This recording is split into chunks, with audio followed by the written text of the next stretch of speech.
If you've had tight shoulder muscles going on for over a couple months, then I want you to listen up to this, because if it's been going on for a couple months, there's usually an underlying issue that's perpetuating that, and we want to make sure it doesn't turn into a really long-term issue.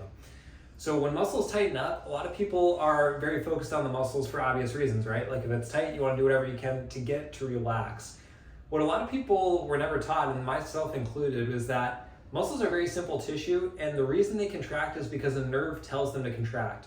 So muscles just don't like do anything on their own. They always receive a signal from a nerve, and then that's what causes the muscle to contract. So when we have a tight muscle, especially these big powerful ones through the shoulder that can ratchet down on the head, the neck, and lock up the shoulders as well, the big question is you take one step back and say, well, why might the nerve that's talking to that muscle be irritated and telling it to contract when maybe it shouldn't, or maybe harder than it should on a consistent basis?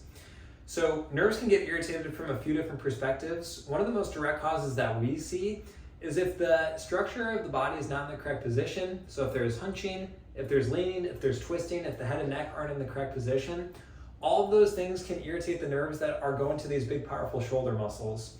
So if you haven't had your structure evaluated, that's really important to make sure that not only we're freeing up the space on the nerve, but also we can get to that muscle to a more relaxed state. So nerve irritation is one of the biggest things that creates tight muscles in the shoulders that doesn't get looked at a whole lot.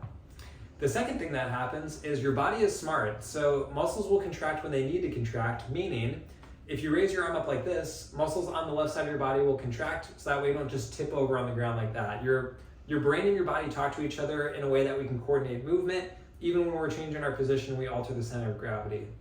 So going back to that positional structural idea again, if the head and neck aren't in the correct position, if there's twisting and hunching in the body, certain muscles automatically have to tense up, otherwise you would fall over on the ground. It's as simple as that.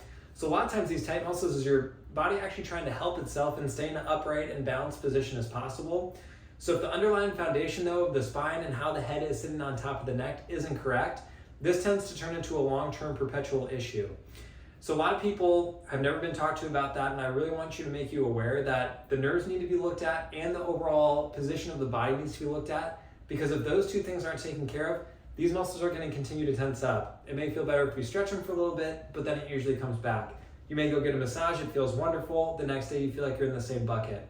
So if that sounds like you, go ahead and visit our website, click on the Book Now button, and we can look at some of these root causes that really frustrate people a lot of times to make sure it doesn't become a long-term issue for you. Thanks.